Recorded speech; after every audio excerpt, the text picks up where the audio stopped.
बोले तो मानर के बोली अनुराग हमरा हाय हाय हाय हाय बाबा बतर के बोल सुनिए खाना भैंसी समय आवे बाबा बतर के की कहिए की कहा था बाबा बतर के कहियो हो मेरे बतो बताओ तोरा मानर के बोली से की लेवे देवे के हा लेवे देवे के हो हो कोई लामाई तो हर लवटाई बाजार से आठ दरब के घंटी जा बउआ आई बनवाई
घंटी बनवा के हमरा गर्दन में टांग ले हथूर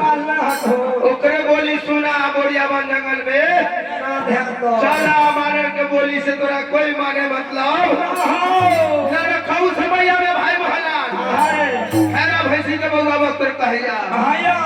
के खैरा भैंसी के कहावा से खैरा आई तो